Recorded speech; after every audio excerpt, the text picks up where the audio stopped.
todos y todas. Agradecemos que estén presentes en la primera actividad oficial del INESUR, organizado por COFE. Agradecemos a los sindicatos hermanos de la Confederación que también se han arrimado a participar de esta actividad.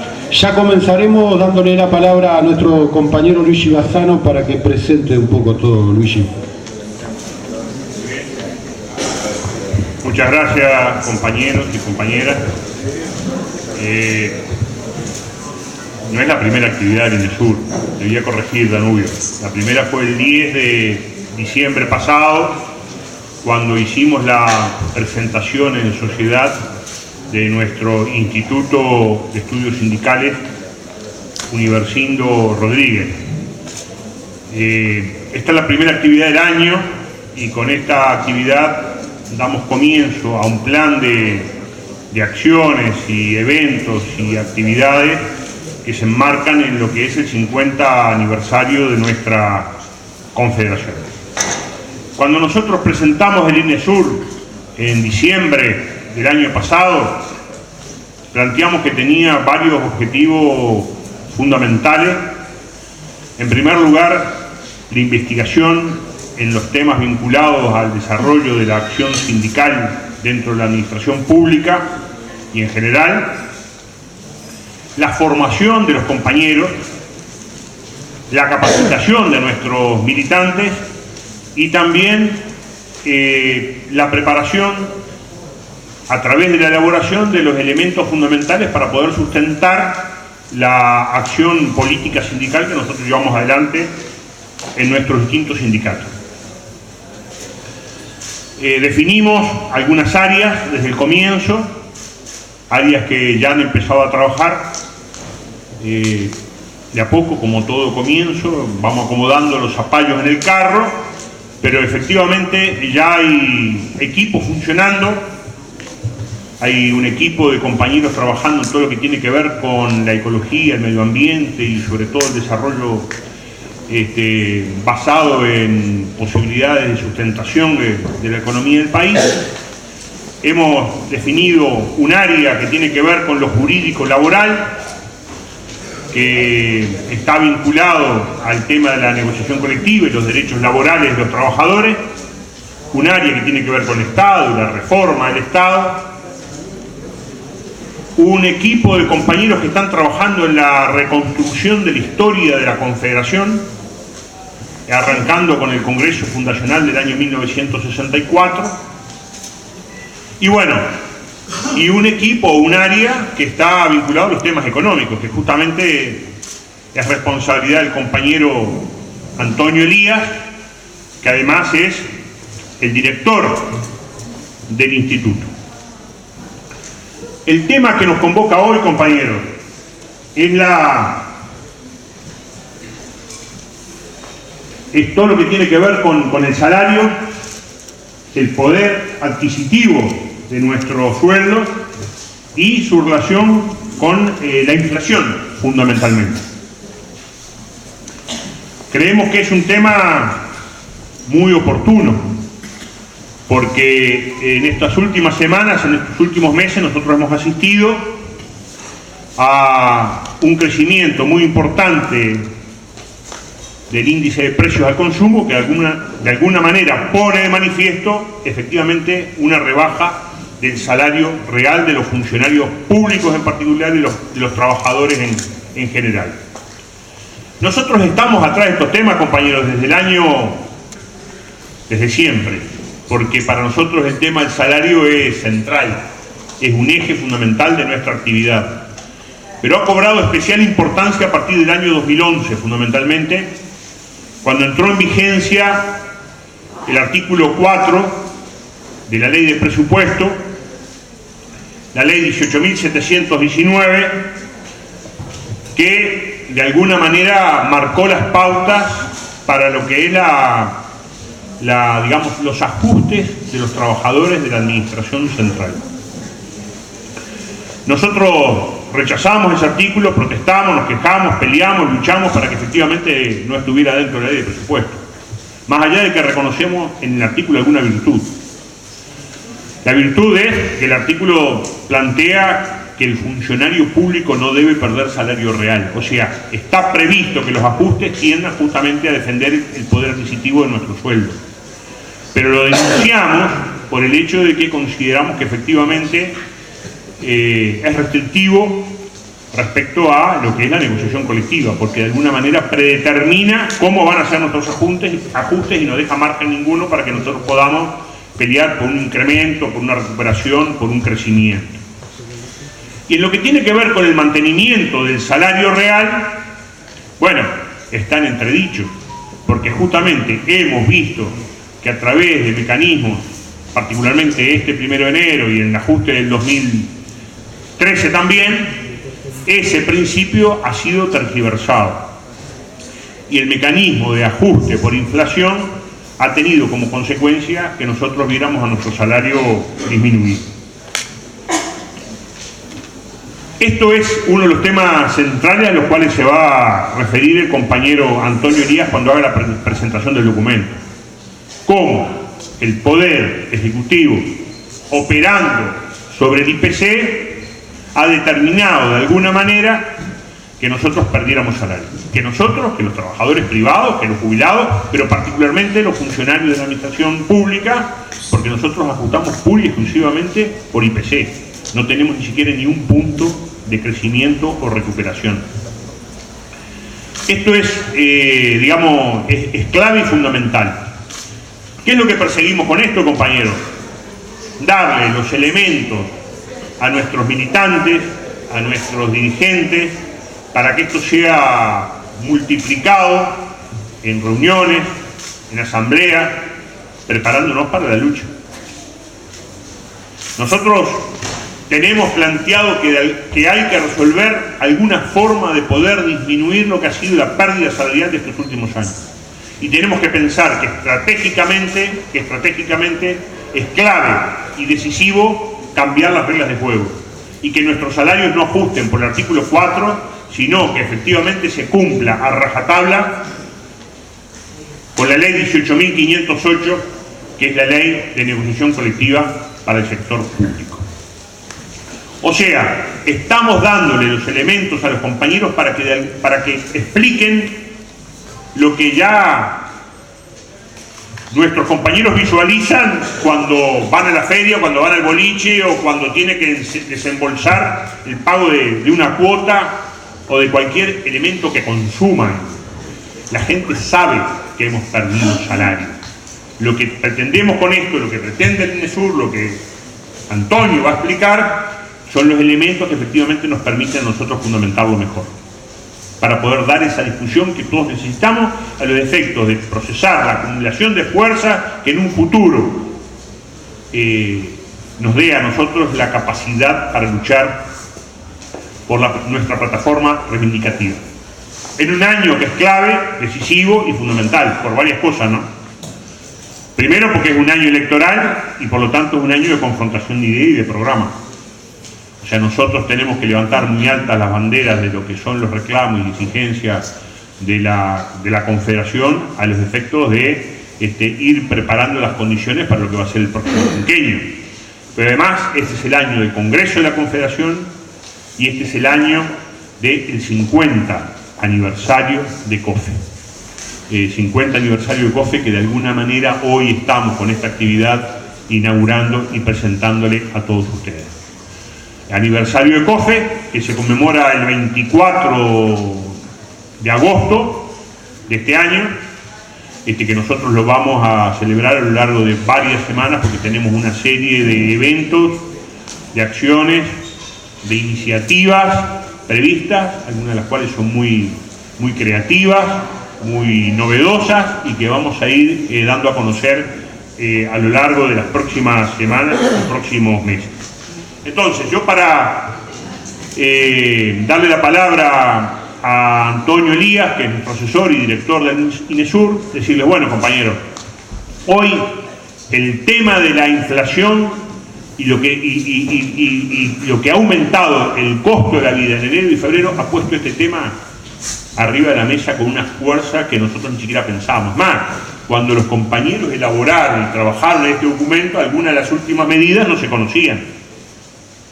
algunas de las últimas medidas que está tomando el gobierno para hacerle frente a lo que ha sido la inflación de enero y de febrero, que en el acumulado es de un 4,14% y que en el año móvil, medido al cierre de febrero, nos sitúa en el 9,82%. Muy lejos de las metas que desde hace bastante tiempo se está fijando el gobierno y que no respetan ni cumplen por enésima vez. Por lo tanto, compañeros, nosotros esperamos que esta actividad sea una contribución importante para la actividad que nosotros tenemos que desarrollar en cada una de nuestras organizaciones de base. Quiero pasar una noticia más, aprovechando ahora, y es que el INESUR está en un proceso de construcción, estamos sumando fuerzas, sumando militantes. Vamos a los compañeros de la Comisión de Cultura de COFE, que recientemente se ha conformado y que está funcionando todos los viernes a las 14 horas en nuestro local 18 de julio, han lanzado un concurso para que los afiliados a COFE presenten proyectos, bocetos de un logo para nuestro instituto. Les pedimos a los compañeros que en cada uno de sus sindicatos estimulen a aquellos militantes que tienen capacidad creativa para que se presenten. Las bases de ese concurso ya están circulando, fueron enviadas a cada una de nuestras filiales y por lo tanto esperamos una rápida respuesta porque los plazos son cortos, queremos tener esto pronto lo antes posible. Así que sin mucho más, compañeros, sin mucha más presentación, le vamos a dar la palabra al compañero Antonio Elías para que nos explique el documento que todos ustedes tienen, porque lo fuimos entregando a la entrada, y después el cierre va a estar a cargo de nuestro compañero Pablo Cabrera, presidente de la Confederación. Gracias.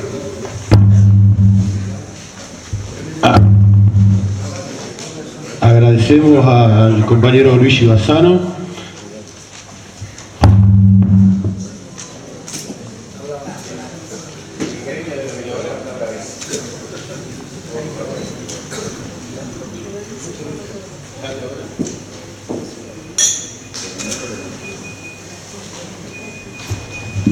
Hola, hola.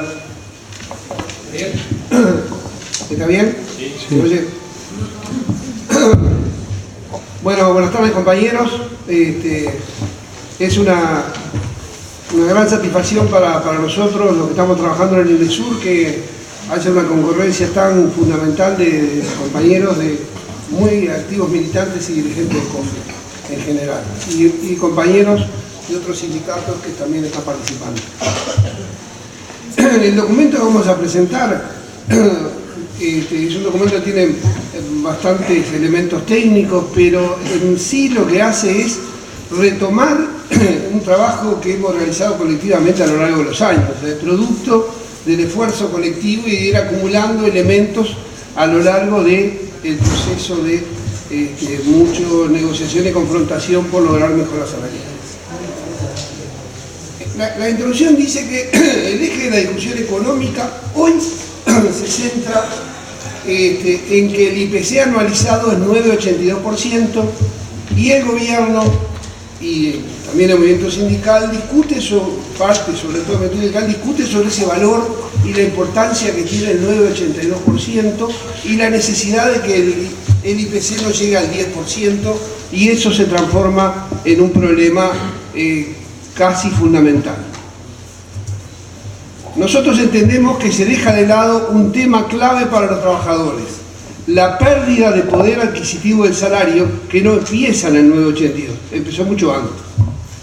En los dos primeros meses de este año, la inflación llegó al 4,14%, la mitad del ajuste salarial de 8,52 que nos dieron en enero. En 2 meses ya perdimos el 50% de la recuperación salarial. Y eso es acumulativo, eso ya lo perdimos para todo el año. Digo, mes a mes se irán incorporando nuevos avances en la inflación y iremos teniendo mayores pérdidas de poder adquisitivo. Hay un dato que no es nada menor. La inflación futura estimada por el gobierno es 5% y tenemos en 2 meses 4,14%. Evidentemente las cosas no están bien, no empezaron en el 9,82. El 9,82 es una consecuencia de la inflación acumulada en un año. Estos son los datos de medida que genera tomadas por el gobierno.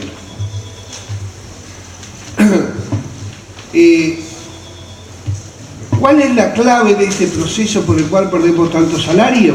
Dos que son principales. Se manipula el IPC pasado, que lo vamos a aplicar ahora, y se plantea una inflación futura que no es real. O sea, el IPC pasado, si no hubiera habido lo que vamos a aplicar ahora, la acción del gobierno a través de UTE-Premia en este año, y el año pasado a través de UTE-Premia y el acuerdo con los supermercados y Cambados, ese valor sería por lo menos 1% mayor, y también sería menor la inflación de este año. La inflación futura, porque el valor de 5%, como decíamos, es un valor absolutamente, digamos, dislocado de la realidad. La presentación tiene 5 partes en realidad. Una es las pérdidas salariales y el ahorro del gobierno por la manipulación de la inflación. Porque lo que vamos a decir también es que cuando el gobierno no nos aumenta los salarios, ahorra de pagar salario. Si me aumentan el 8%, no me pagan lo mismo que si me aumentan el 10%, me pagan mucho menos. Entonces, estas medidas tienden a generar pérdida para nosotros y ahorro para el gobierno. También hay otros factores que normalmente no se consideran, y es que la carga del IRPF aumenta cuando se subvalora la base de prestaciones y contribuciones. Ustedes recuerdan que el mínimo no imponible es 7 BPC, 7 bases de prestaciones y contribuciones. Cuando esas bases se ajustan por menos del salario, índice medio de salario, nosotros pasamos a pagar más. O sea, estamos permanentemente pagando más cuando la ley, como lo vamos a aplicar, permitiría que fuera totalmente distinto.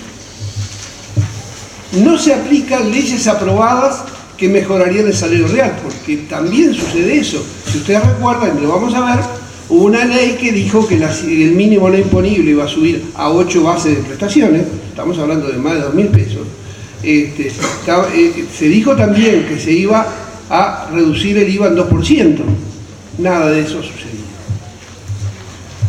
Como contrapartida, lo explicamos y nos preocupa, y lo hemos señalado en otros documentos, ya como COFE, no como INESUR, los subsidios a capital son crecientes y enormes.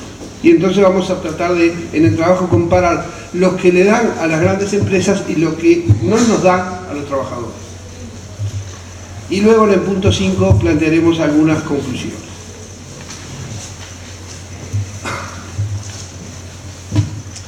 Como todos sabemos, el ajuste que reciben los trabajadores de la Administración Central es con suma del correctivo, que es la inflación futura que nos dieron, o sea, la inflación real, comillas, porque en los 2 últimos años no fue efectiva, menos lo que nos dieron, que fue el 5%, más la inflación futura proyectada, que es igual al rango meta de inflación futura determinada por el gobierno sin ninguna participación de los trabajadores y sin ningún criterio económico. Es simplemente la meta objetivo. Meta objetivo que 5% siempre, como veremos, nunca llegó. Y siguen poniéndola, en el momento estamos en 9,82, la meta que pusieron hace 2 meses fue 5%. Entonces algo está muy mal y algo evidentemente juega contra nosotros. ¿Cuál es el elemento que más nos ha sorprendido, digamos, no este año, pero el año anterior? Hasta ahí veníamos peleando porque la inflación futura no era real. El 5% no existía, ya estaba probado. Pero se aplicó en diciembre del año 2012 y en diciembre del año 2013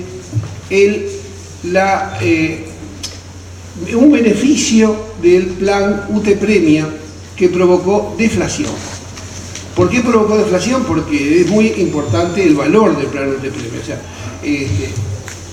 el ajuste salarial, por tanto, no fue 100%, que es lo que señalaba Luigi, no fue 100% de la inflación pasada, sino que en 2013 fue 89,4%. ¿Por qué 89.4? Porque esa reducción de las tarifas de la electricidad se reduce en diciembre y vuelve al valor anterior en enero. Más, en enero se le suma el aumento de tarifas. Por lo tanto, la jugada es un rebote. Y en ese rebote va para abajo cuando se tiene que aumentar el salario y vuelve para arriba cuando empezamos a cobrar. Entonces, en 2014 la recuperación salarial fue 90,2% si quitamos este elemento.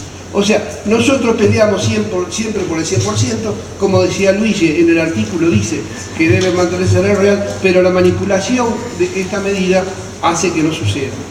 Aclaración, si esto se hiciera en cualquier otro mes del año no pasa nada. Si se hiciera en agosto, baja en agosto, sube en septiembre y todo queda igual. Y si se hiciera en enero y sube en febrero también, pero se hace exactamente en el momento que perjudica a los trabajadores. ¿Cómo se explica esto? Porque acá la ponderación de la electricidad es muy alta, es 4,60 en 100 puntos del IPC. Entonces en 2012 esa caída fue de 19,21% y en 2013 fue de 20,13%. Y su incidencia en el IPC fue 0,88, o sea casi 0,90 y 0,92 en 2013. O sea, casi un punto perdimos en 2012 y en 2013 por esta jugada. Porque está claro decirlo, la inflación es una cosa y el instrumento para medir la inflación es otra. Entonces el instrumento para medir la inflación es una canasta en donde tienen lo que consumen el conjunto de las familias. Entonces dice, bueno, ¿cuánto se gasta en electricidad? 4,90. Si alguien conoce el valor y puede actuar sobre él, dice, bajo y ya lo bajé. Como decía un compañero, me decía el compañero Leonardo Revelés recién, y también salió en la prensa, se bajó el valor de 5 de oro de 45 a 30 pesos. Lo que pasa es que 5 de oro es el valor que va, ese valor de base del 5 de oro es el que va en el juego, en la parte recreación y juego, ese es el que incide para bajar la inflación. Lo baja mucho menos, pero incide para bajarla es un dedito, el dedito mágico del gobierno ordenando algo. Entonces ese es un punto muy importante que tenemos que tener claro. Este efecto negativo, como decía, se multiplica cuando se elimina el descuento. En enero del 2013 la electricidad aumentó 23,77%, el efecto rebote. Y en 2014 35,05%, porque además aumentaron las tarifas. Entonces el rebote fue así. Entonces hay una situación realmente, entonces por eso que la inflación es tan alta, porque baja y sube de golpe. La incidencia en el IPC, en el aumento, fue de 1,093 en 2013 y de 1,61 en 2014. En los 2 últimos años se perdió en enero más del 25% del ajuste anual. Ya dijimos que en este año se perdió casi el 50% en 2 meses. La pérdida acumulada a lo largo de 2013 se estima en un 75% de un salario. O sea, el 75% de un salario lo fuimos perdiendo en poder adquisitivo a medida que aumentaba la inflación y lo que podíamos comprar era menos. Entonces, estas medidas hacen que este año el costo va a ser mucho mayor, porque ya empezamos el año en los 2 meses con una pérdida mucho mayor que se va a ir acumulando a lo largo del año. En el cuadro, no sé si ¿se ve la pantalla? Bueno, en el cuadro pueden ver que en diciembre de 2013, en el 2013 habíamos perdido 7.431 pesos sobre un salario inicial de 10.000. Y que en febrero de 2014 llevamos perdido 764 pesos. O sea, todos los meses siguientes son 764 pesos más la inflación de marzo, lo que se pierde ahí, más lo que se pierde la inflación de abril, es fuerte lo que perdemos. No son cifras menores, la inflación es muy alta, pero es muy alta y nos perjudica más por las medidas que se tomaron. Y entonces acá el tema de la inflación es un tema que lo vamos a ver más adelante. Vamos a ver más adelante, pero lo aclaro. O sea, el tema de la inflación es la inflación, después lo vamos a ver eso, un resultado de un proceso económico, el resultado del conjunto de medidas que se toman en la economía y de variables exógenas. Ese proceso inflacionario no se resuelve tocando por aquí y por allá un índice, tiene que tener otro conjunto de medidas. Entonces las medidas que está tomando el gobierno, que nos están informando, son medidas puntuales, coyunturales, que no van a los problemas de fondo. O sea, la inflación en sí va a seguir siendo la misma, por retocar por acá, por allá, le toca un puntito por el otro lado, pero la inflación, la que estamos viviendo, es igual. O sea, el proceso económico que genera la inflación sigue siendo el mismo. De la misma manera, o sea, eso no se puede resolver con medidas puntuales. Las medidas puntuales solamente retocan. A ver, ¿qué es lo que se acordó? Que por 75 días, creo, no se van a aumentar los precios de determinados conjuntos de bienes que no informaron exactamente cuáles son. Bien, eso no nos resuelve ningún problema. O sea, cuando terminen los 75 días la inflación es la misma. Es como una curita en alguien que se está desangrando. Y no hay ninguna medida clara del gobierno que apunte a esta situación. Cuando vamos a la inflación futura, decimos que fue el 5%. Y que, digo este número porque es importante para un pequeño cálculo que vamos a hacer. Lo mínimo que podíamos pensar es que la inflación futura fuera el 8%, así siendo muy generoso. Bueno, actuando, digo, podemos pensar en el 8%, estamos casi en el 10%. Y entonces, ¿qué surge? Que un tema que no queda claro para muchos compañeros. Los adelantos por inflación futura no han existido en todo este periodo. Nunca cobramos más del 100% de la inflación pasada. El concepto de inflación futura supone el pago de la inflación pasada y un porcentaje de inflación futura que hace que la pérdida de poder adquisitivo del salario sea mucho menor. Nunca hubo inflación futura. En el mejor de los momentos tuvimos inflación pasada y en estos 2 últimos años no llegamos a tener la inflación pasada tampoco. Perdóname, Chuco. ¿Se escucha ahora en el fondo, compañero?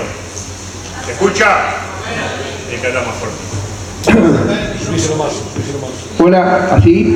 Bien. Vamos a tratar de adecuarnos. Como ven en la pantalla, la relación entre inflación futura, la meta objetivo y la real, la diferencia es enorme. En el 2008 siempre fue 5% el de ellos. Ellos lo que hacen es una cosa muy rara y muy, no sé para quién, que es el rango metas aumenta. O sea, la inflación puede estar entre 4,6 o entre 3,7. El resultado final es que 5%, que es lo que nos ponen nosotros. 5% todos los años. O sea, más claro que no existe un análisis de la inflación futura, ninguno. Pero veamos los números. En 2008 fue 9,2 la inflación. En 2009, que es el más cercano, fue 5,9. En 2010 fue 6,9. En 2011 fue 8,6.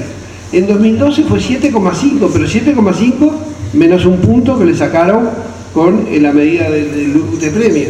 Y en 2013 fue 8,5 con un punto que le sacaron por el plan UTEPREMIA. Clarísimamente esto en la inflación futura está elaborado con cualquier objetivo, menos con tener una meta de inflación futura. Y también es falso el concepto que se ha manejado. Esto es para generar expectativas. Ningún empresario, en su sano juicio, porque es para los que generan expectativas, va a adecuar los precios que coloca a ese 5% que constató a lo largo de una cantidad enorme de años, un número que no tiene nada que ver. Pueden haber puesto 3 o 7 o 4, no importa. Entonces no tiene ningún efecto. El único efecto real que tiene es jorobarnos a nosotros, porque eso es el único efecto. No genera efectos en la expectativa de los inversores y no genera efecto en la economía. Lo único que genera que en el cálculo del salario va el 5%. No es un tema menor, porque muchas veces no nos damos cuenta de que esas cosas no son triviales.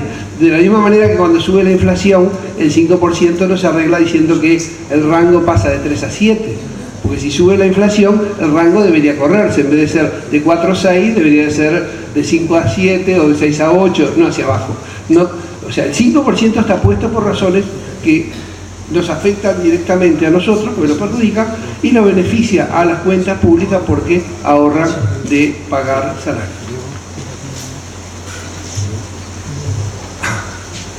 A dicha pérdida, decíamos los 3 puntos, se le suma la que deriva de dibujar la inflación anual, que redujo el correctivo en 0,93, estoy hablando de este año, y entonces llegamos a la conclusión que si no se hubiera aplicado el plan UTEPREMIA, el IPC acumulado hubiera sido 9,45.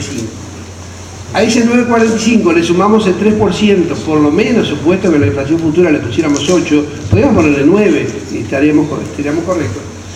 El aumento debería haber sido de 12,45% y no de 8,52. Y eso, esos son 4 puntos de salario que no tenemos. Y lo que estamos diciendo es demostrable, está demostrado con toda la información que manejamos, toda información oficial, y sin embargo no toma conciencia los trabajadores. Entonces de ahí no todos los trabajadores toman conciencia de esta situación. Hay una enorme cantidad de gremios que nos dicen ni hay, gremios públicos, o sea, como si esto fuera de la naturaleza, que llueve o hay sequía. Entonces digo, este es un tema que nosotros hemos jerarquizado mucho. Entonces viene una cuenta sencilla, porque dije, me estás hablando de que ellos ahorran. Bueno, si consideramos que el gobierno central, el BPS y las empresas públicas pagaron en 2013 por remuneraciones 69.361 millones de pesos, este es un dato del Ministerio de Economía y Finanzas. Si vamos al dato del presupuesto, es más. O sea, en los datos de la rendición de cuentas los valores son mayores. Estamos tomando el que sale publicado, entran a la web y lo ven. Considerando el precio promedio del dólar, el 4% equivale a 2.632 millones de pesos que nos deberían haber pagado. Considerando el precio promedio del dólar del 2013, que fue 20,465, el ahorro del gobierno asciende a 135 millones de dólares. Esas medidas juegan en las cuentas públicas y juegan fuerte. Nosotros perdemos poder adquisitivo, ellos ahorran. Los descuentos del plan UTE Premia, para que vean la jugada, ¿no? Los descuentos del plan UTE Premia, según el presidente de UTE, cuestan 16 millones de dólares. Gran negocio. Pierdo por acá, bajé el índice y no subí por allá y todo el mundo contento. El otro tema, punto 2, la carga del IRPF aumenta. El mínimo no imponible del IRPF se fija de acuerdo al valor de la BPC, la que se actualiza según la ley 17.856, mediante 3 mecanismos alternativos que elige el Poder Ejecutivo: la variación del IPC, la variación del índice medio de salarios, o modificar la variación de cualquiera de los dos índices en menos o más 20%. Siempre se eligió el IPC. Como el salario real aumenta, o el índice medio de salarios aumentó más, cada vez que se aumenta por el IPC, una parte de los trabajadores pasa a pagar IRPF, y los que ya están pagando pasan a pagar un poco más. Porque de hecho lo que están haciendo, ¿qué pasaría si nosotros subimos la franja por el índice medio salario en valores constantes? Seguiremos pagando lo mismo. Pero como toman el IPC, y entonces acá también son medidas que nos perjudican, y esto se hace de 2007 a la fecha. Y los 2 años anteriores, vuelta a donde juega el 1% ese de plan UTE Premia, también juega acá, porque el mínimo no imponible, en vez de subir 9,45, subió 8,52. ¿Me siguen? O sea, todo juega, todo acumula. Esto ha provocado que los trabajadores que no pagaban IRPF debieran pagarlo a la vez que pagan más quienes ya pagaban. Si la BPC se actualiza, esto ya lo dije, y como la BPC aumentó 8,52, su valor alcanzó 2.819 pesos. Y el mínimo no imponible es 19.733. Si la BPC hubiera aumentado 12,12%, que era lo que decía que teníamos que haber aumentado, si hubieran puesto la inflación futura adecuada y si hubieran puesto el 1% que nos sacaron, su valor hubiera sido 2.918 y el mínimo no imponible sería 20.390. Cuanto más bajo es el mínimo no imponible, más pagan los trabajadores. En este caso el mínimo es 650 pesos menor que la evolución del salario promedio y implica una carga fiscal de 3,3%. Para estimar el impacto sobre los salarios de la subvaloración del BPC, se utilizó la recaudación del IRPF. ¿Qué medimos? Bueno, ¿cuánto pagan los trabajadores de IRPF en el año? Si medimos cuánto pagan, decimos, bueno, ¿cuánto aumentó? Como le aplicamos el 3,3%, y ¿qué se recaudó este año? 26.685 millones. Aclaración que no está acá. Los trabajadores seguimos pagando por IRPF alrededor del 85% de lo que se paga por IRPF. Los patrones que son evidentemente mucho más pobres, pero la masa salarial anda por el 30%. Entonces, del otro 70% por IRPF no llegan a pagar, pagan el 15% aproximadamente. Dato que hay que tener en cuenta. Todo suma los cálculos. La diferencia a favor de las cuentas públicas y en contra de los trabajadores por esta medida es equivalente a 41 millones de dólares. que se suman a los anteriores. Este mecanismo también afecta a los pasivos. ¿Por qué? Porque si no sube el índice medio de salarios como debe subir, el año que viene, cuando se ajustan los pasivos, que ajustan por el índice medio de salarios, ajustan menos. O sea que el efecto... eso también afecta a los trabajadores privados. Porque los trabajadores privados, una buena parte de ellos tienen convenios que ajustan por todo lo afecta esto y lo afecta el IPC. Cuando el IPC aumenta menos, su salario, más allá que, como señaló Luigi, los trabajadores privados en general tienen algún aumento sobre, nosotros no tenemos nada, pero tienen el 1% o el 2% o algo que mejora su ingreso, el poner el IPC por debajo los perjudica. Tercer tema, no se aplica a las leyes aprobadas. La ley 18.910 del 15 de junio de 2012 faculta al Poder Ejecutivo a incrementar el mínimo no imponible del IRPF de 7 a 8 BPC. Artículo 4. El mínimo actual es 19.733 y podría haber sido 22.252. Pequeña diferencia, ¿no? También faculta para incrementar el tramo exento del impuesto de asistencia a la seguridad social en una base de prestaciones y contribuciones. O sea, a los pasivos también podían haber aumentado una base de prestaciones su mínimo. Y también la ley faculta para reducir hasta 2 puntos porcentuales la tasa del impuesto al valor agregado. No se estima las pérdidas que han tenido los trabajadores por no aumentar el mínimo no imponible, ni los beneficios de la reducción de los 2 puntos del IVA por no tener información adecuada. O sea, sería un trabajo muy grande poder establecer esos valores. Lo que sí queda claro, que parecería que la política del gobierno cuando aprobó esta ley se limitó a generar expectativas y desestimular potenciales conflictos con mejoras del salario real que no se concretaron. Entonces, ahora, 3 tipos de cosas. ¿Qué es la contrapartida de esto que nosotros perdemos? Por todo lo que dijimos. Y bueno, los subsidios a capital son enormes.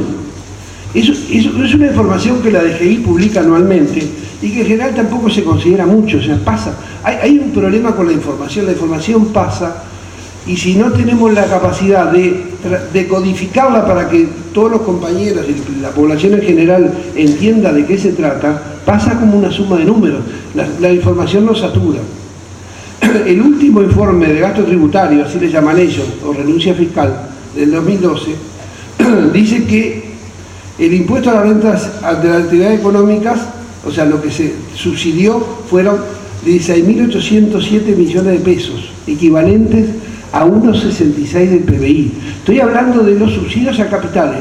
De lo único que estamos hablando es del impuesto a la renta, a las actividades económicas y del impuesto al patrimonio. Porque hay otros subsidios, el IVA exento, el IVA mínimo, ahorro de los colegios. No, estoy diciendo lo que va a los capitalistas y esencialmente lo que va por zonas francas, exenciones de zonas francas y por las leyes de promoción de inversiones. Por el impuesto al patrimonio se subsidiaron 10.905 millones que equivalen a 1,08 del PBI. El Estado deja de recaudar por IRPF y por patrimonio 27.712 millones, 2,74 del producto. Es una cifra gigantesca, pero veamos algunos elementos que demuestran que es gigantesca. La mitad de los gastos de funcionamiento y inversión de la Administración Central son la mitad de los gastos de funcionamiento de la Administración Central, que está en 55.140.000. Se subsidia. Son mayores que las retribuciones personales de toda la Administración Central, 24 millones. Son mayores que la suma de los egresos de defensa e interior, 25.355 millones. Y alcanzan para pagar 10 veces el presupuesto del MIDES, que es de 2.761 millones. Es grande, ¿no? El subsidio, es enorme. Corresponde señalar que el ahorro que obtiene el gobierno con las maniobras para dibujar una inflación menor y estimar una inflación futura inalcanzable alcanza 2.632 millones, como dijimos, que es la 10ª parte de los subsidios al capital. Pero acá no termina lo injusto. Dicha inequidad se agrava al considerar la concentración. Un estudio realizado en base a información de la DGI, información oficial, para el periodo 2008-2010 demuestra que las 100 mayores empresas se apropian del 35,1% de todo ese subsidio en el impuesto a la renta de las actividades económicas y del 10% en el impuesto al patrimonio. Si dicha participación de las 100 mayores empresas en los subsidios se mantuvo en 2012, habrían recibido 7.055 millones, 2 veces y media más que el presupuesto del MINE.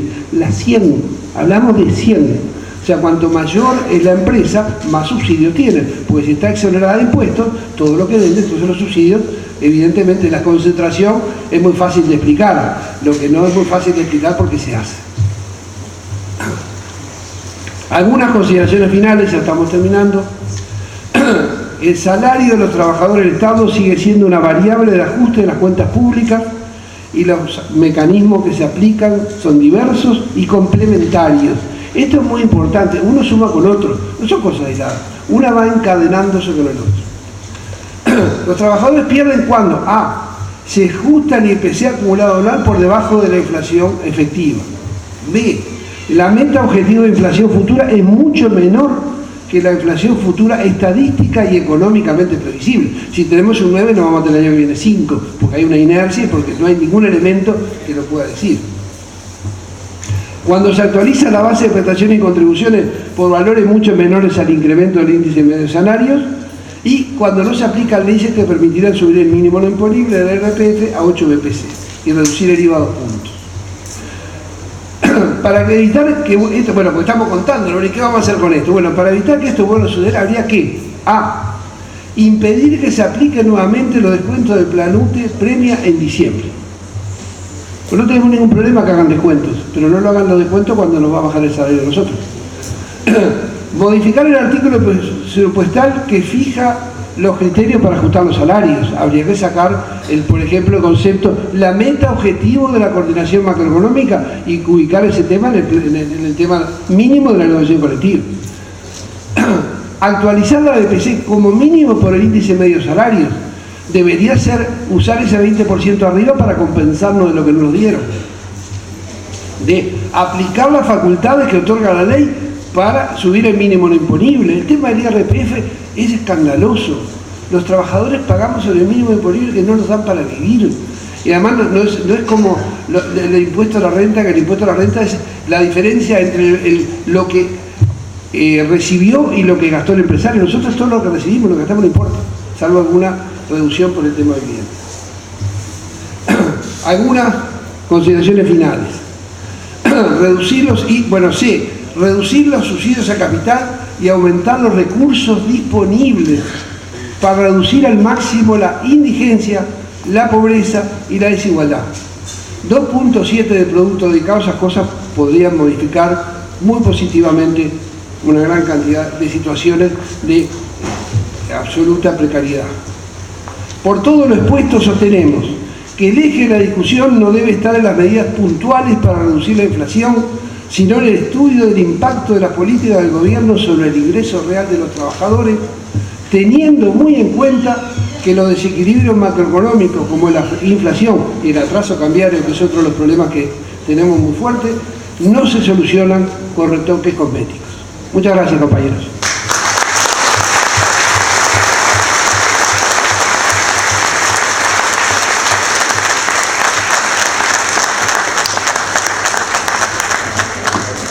Compañeros, compañeras, agradecemos a los funcionarios del CODICEN, de la Federación Nacional de Municipales, Asociación de Funcionarios Postales, Asociación de Funcionarios de UTU, Unión Ferroviaria y técnicos del Costa Duarte que están presentes en esta actividad.